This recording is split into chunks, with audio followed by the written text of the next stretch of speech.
Trust and crisis management in the European Union, an institutionalist account of success and failure in program countries. So, welcome, Dóra, and the floor is yours. Thank you for the introduction, and thank you for István for inviting me. When István invited me, I was giving a lecture to a Hungarian audience, refuting the decline of the West narrative. So I was talking in the morning to colleagues here, and some of them didn't hear about it, but in Hungary, we live with this narrative. Basically, after the global financial crisis in 2008, Viktor Orbán concluded that the West is in decline. This is a long narrative, by the way, historical narrative. Hitler also believed that. Oswald Spenger book is on my PPT. But China and Putin also believe this narrative. I think it's highly dangerous, leads to wrong political decisions in Hungary, but also emboldens aggressors, because aggressors are emboldened by weakness. So if the West is in decline, Putin attacked Ukraine, and if sees weakness, he's more likely to attack Taiwan as well. So I think it's important to deal with this narrative. In my presentation, I have three parts. The first is how this decline was manifested prior to the war in Ukraine. What is the impact of the war in Ukraine on the West? Are we going into a new Cold War? And what is the choice for Hungary? So first, about the symptoms of decline. The first is the kind of economic decline. So since the rise of China, the share of the US and Western Europe in the total world GDP has been on the decline, while Chinese share has been increasing. We have also seen the political decline, and we have heard in the previous presentation about the decline of democracy in the US, which was most represented by the January 6 events, and we have also seen disintegration in the West with Brexit. In the first presentation, we have already heard about the democratic recession, and I have a picture here. So basically, the last time that there was improvement in democracy, more countries than decline, was in 2005. So 17 years of decline. That's quite long, and things have not been improving. However, by now, I think it's become quite obvious that this is not some kind of simply internal descent with democracy. So it's not something internally cooked, but rather often a result of authoritarian sharp power methods. So here, I think it's good to give a background on that. When the US won the Cold War, Joseph Nye had his famous article on soft power, which means that it's not necessarily military power which wins wars in the new global era, but rather soft power which operates primarily to culture and ideology. And China and Russia has also experimented with soft power. So for Russia, the soft power idea was that they are somehow spiritually superior, and in that sense they can compensate for their backwardness in the economy. So they named themselves as defenders of traditional values, and this was manifested in a global support for the Russian Orthodox Church. China also experimented with soft power, so they have the Benji consensus as an idea, which means rapid growth and the program of ideological flexibility versus neoliberal Washington consensus. And they have also been spreading the idea of Confucianism, which is harmonious social order, emphasizing loyalty to leaders. And there is a global network of Confucius Institutes. This type of soft power aspirations have been much less successful than the private sector dominated US experiment. So basically,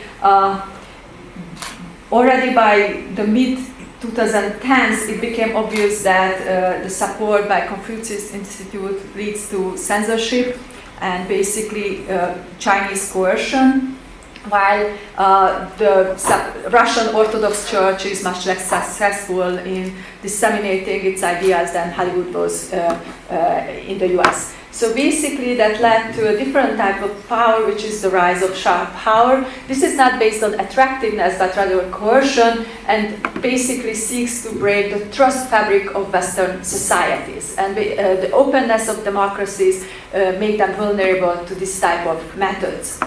So what are these? We have already heard in the previous presentation the steps against them, but just to reiterate, so disinformation campaigns, cyber attacks, and financing of extremist political forces. So this lead to undermining the attractiveness of democracy in general, and also increased social polarization. So looking for debates in society and exacerbating them. The second element is strategic corruption, which means the bribery of Western elites in political, business, media, and scientific elites.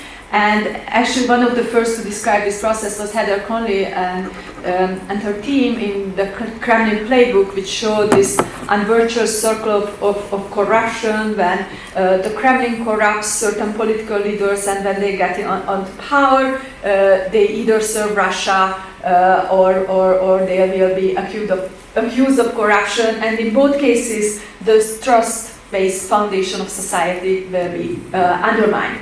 The third element of sharp power is economic dependence.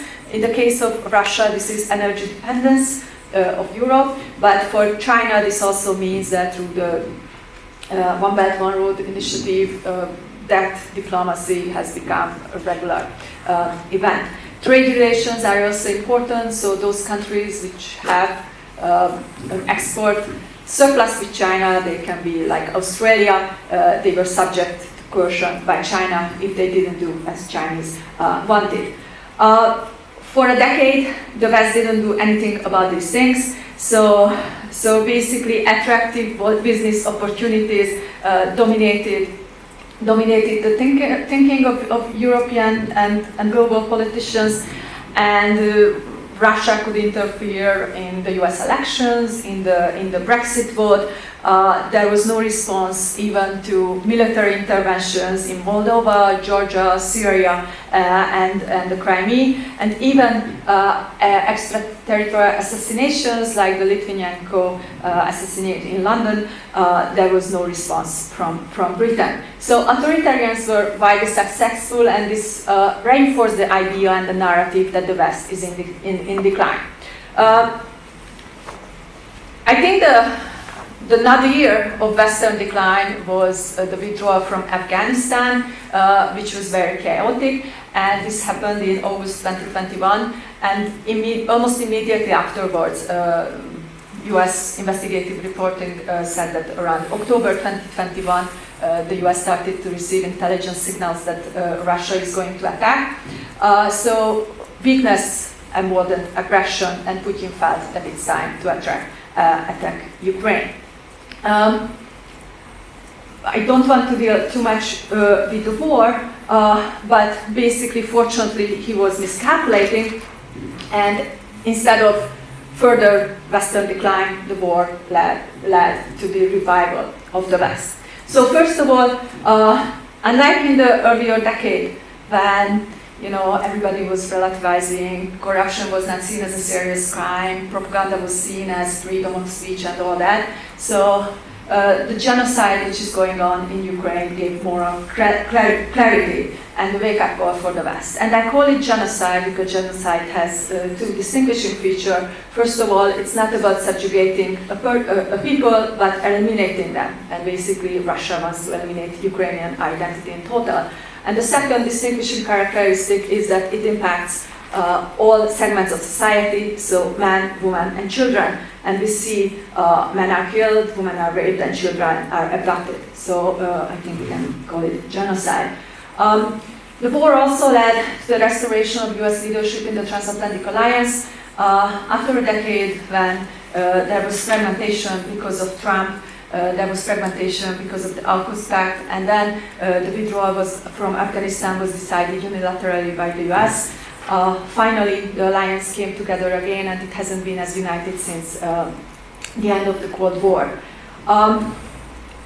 beyond the military, humanitarian, and economic support for Ukraine, which is going on, and it's very unequal. We have heard in the first session that some countries take much more burdens than others, and I'm ashamed to say that Hungary doesn't contribute to this.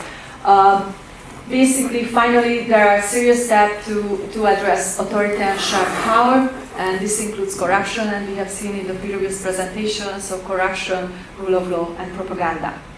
The sustainability of support is, for now, ensured. Ukrainians are very successful on the battlefield, so for now, we do not see entrenched lines, so the war is ongoing. And horrific Russian war crimes every day basically sustain the public support for Ukraine. Putin was also miscalculating about the weakness of the West and its willingness to impose sanctions on Russia. And what we see is that Russia is now the most sanctioned country in the world. And one of Russia's propaganda narrative is that sanctions are ineffective. And indeed, while many expected that sanctions will trigger an immediate collapse of the Russian economy, this didn't happen because of accumulated reserves and also revenue from energy. In the medium and long term, Russia clearly faces stagnation. The main channels of this is the technology export restrictions, which deprives Russia of high-tech exports, and this is also deprives it from high-tech military weapons as well. Most of the foreign direct investment which have gone to Russia since 1990 have left. There are still some companies there, but the majority have left, so this will have impact on future performance. And most importantly, the brain drain. Over 1 million Russians have left, and the mobilization, every mobilization drives more men out of Russia. Just last week, there was a very good article in Foreign Affairs which showed that this economic stagnation is even more likely because of the greater state involvement in the economy. So basically, now every company has to negotiate with the regional military, with the state, in order for its employees to be preserved from mobilization. And there is also the possibility that the soldiers who went to Ukraine come back to Russia and kind of form mafias that were raiding Russia in the 1990s. So basically, the country is moving to a situation which was 30 years ago, and it's definitely a recipe for economic stagnation. On my slide, there is also some data on vehicle production, electricity production, and we see that in high-tech sector the decline in production is excessive, so 40, 50, 60%. Okay, so does it mean that the world is moving to a new Cold War? And in some sense, yes. The prospect of NATO and EU enlargement solidifies the Western alliance, so NATO is enlarging and there are new applicants to the EU as well. This is also supported by the public opinion. It's not an elite-led project, and I show my slides research on favorability of Russia and China, and what we see that both authoritarian countries see numbers like 7% unfavorable for China and over 7% for Russia. And this means isolation. For China, this is proposed before the war, the World Warrior diplomacy and COVID. Russia is completely isolated after the war in Ukraine. And unfortunately, the world has not seen a strong Russia-China alliance. So basically, what I argue, and again, this is partly for Hungarian audience, is that the reinforcement of Western values was very important over short-term business interests of Western decline. There is a strengthening of cohesion in the transatlantic alliance, and finally actions have been taken against authoritarian power, and this includes corruption, propaganda, and economic dependency. And the topics in the Summit of Democracy also reflect the recognition that finally something has to be done, and this is the end of the era of complacency, and it was very much time to wake up. There is also an end of complacency regarding the global race for technological superiority. We have heard about technology in first session. The EU-US Trade and Technology Council was established in 2021 to screen investments from China and also coordinate chip production, semiconductor production, and in October 2022 the US imposed very severe export controls on semiconductors to China, which tries to stifle Chinese investment into artificial intelligence. In contrast to Western cohesion, but this is a lack of cohesion among Russia and China. China has tried to play neutral in the war, but generally within these developed countries, we see that there is a lack of common ideology. Only there is some kind of resentment against the West, but the cohesion is much weaker than in the West. So what follows for Hungary? Hungary tries to play right now that it's somehow in between the West and the East, although it is a member of the Western Alliance and finally the victorious alliance, which is a change from the 20th century. What we see is that its level of economic development in per capita terms makes it more similar to Russia and China than the West. And this means some sort of susceptibility to politics of victimhood and resentment. The economic idea behind this kind of balancing play is that Orbán wants to make Hungary a hub for electric vehicles, battery production. Economically, this makes absolutely no sense. So for this type of production, the country needs cheap energy, water, and cheap labor. And basically, all of this is missing from Hungary. So in order for this project to flourish, but basically this increases the dependency on Russia energy imports. And enormous amount of subsidies are given to these projects, and Hungary has to import economic migrants and migrant workers from Asia to do this project. So basically, there is no Hungarian national interest to join the losing side, and you know, leaving the Western Alliance would be moral insanity and a strong signal that private interests dominate the national interest in Hungary right now. Thank you.